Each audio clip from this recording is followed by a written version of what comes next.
Welcome to the President's Diary, where we take a look at His Excellency Dr. Mohamed Irfaan Ali's week of activities. His Excellency started his week by participating in the KRS One Guyana Table Cricket for Charity tournament at the Providence National Stadium. The match led by President Dr. Irfaan Ali raised $17.5 million. The funds will be distributed to 11 orphanages, the Salvation Army, Dharamsala Home of Benevolence for All Races, and the 2 animal welfare groups in Guyana, Tales of Hope and Pause for a Cause. They secured the funds through generous donations from various individuals and businesses. The exciting event saw President Ali's Roraima beat the Guyanese cricket legend Lennox Cush's Kanuku. Meanwhile, President Ali also fulfilled his commitment by handing over the proceeds from the cricket tournament. Charity for cricket is not new.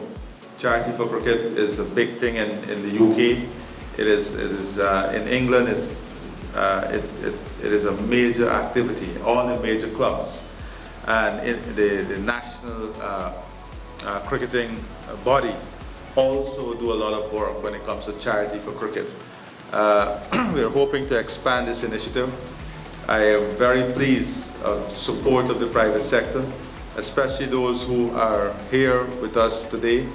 Many of you were in the delegation to DR, and in less than 48 hours we were able to raise, I think, $18.5 million. Now, for a number of organizations who I will list that will benefit from this, and many of these organizations are registered under the First Lady Office for support, and some of them are new organizations. His Excellency also witnessed the 142 children from 10 homes and orphanages being provided with medical care at State House. The services were provided through First Lady Arya Ali's Adopt an Orphanage initiative, which is supported by the Embassy of the People's Republic of China. The medical services were provided by a 16-member team from the embassy. The services ranged from eye testing, body mass index, lung and heart examination, mouth and teeth examination, among others. Meanwhile, Dr. Irfaan Ali also promoted Guyana as an investment capital following a visit to the Dominican Republic. The GDP per capita will move from maybe 7,000 to 30,000 per capita in the next 3 years. Those are massive expansion. So there's a tremendous excitement and energy in the country. The entire infrastructure is being rebuilt. We have a number of new branded hotels under construction. We have a new city that we are looking to build. We're rebuilding the healthcare system, the education system to be world-class system to offer global services.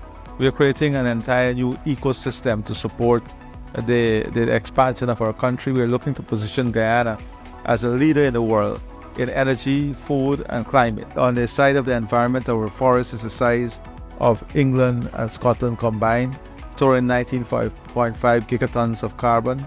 The forest has the potential to earn us billions of US dollars annually. Carbon credit, we're the first country to have an end-user agreement on carbon credit with Hess Corporation. We lowest deforestation rate in the world, 0.036%. We are pursuing a low-carbon development strategy to growth and development. We are one of the most competitive countries when it comes to our natural assets for food production, fresh water, brackish water, aquaculture, corn and soya production, grains production generally, and we have large tracts of land. We're looking to expand our poultry livestock production. We're investing in technology-driven agriculture, moving towards the technological transformation of the economy, looking at digitization, AI, robotics. So a lot of exciting things is going on in the country. President Dr. Irfaan Ali has announced the following appointments of permanent secretaries in 8 government ministries. The President appointed 2 new permanent secretaries, namely Adele Cole-Clark to the Ministry of Legal Affairs and Miguel Chu Kang to the Ministry of Local Government and Regional Development. 6 permanent secretaries have also been reassigned to the ministries. 6 permanent secretaries have also been reassigned. Alfred King as Permanent Secretary in the Office of the Prime Minister, Chanel Hussein Autar as Permanent Secretary in the Ministry of Education, Prema Rupnarain as a PS in the Ministry of Human Services and Social Security, Bisram Kupen as the PS in the Ministry of Housing and Water, Andre Inchinali as the Permanent Secretary in the Ministry of Home Affairs, and May Thomas Mirabu as Permanent Secretary in the Ministry of Labour. President Ali also attended the commemorative ceremony for the bicentennial anniversary for the 1823 Demerara Revolt.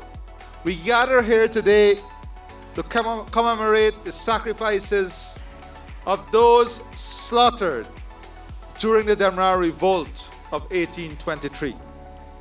The callous, cruel, cold-blooded killings of enslaved Africans and the subsequent hangings and beheadings that followed the revolt stand as haunting reminders of the depths of inhumanity that confronted our African ancestors. It also recalls the huge price paid for eventual freedom. The Demerara Revolt began at Plantation Success on August 18, 1823, and spread along the East Coast. The revolt was the largest in our history, involving about 55 East Coast plantations. The President, along with the technical team, assessed the various areas to move to full-scale black-eye beans and red beans production to meet national and regional demands. Areas visited were Takama, Kimbia, Mara, and Molson Creek. The aim is to bring at least 1,000 acres into cultivation before the end of the year. President Ali also attended the night of reflection on the life and immense contributions Dr. Roger Luncheon made to Guyana. That was the President's diary, where we took a look at His Excellency Dr. Mohamed Irfaan Ali's week of activities.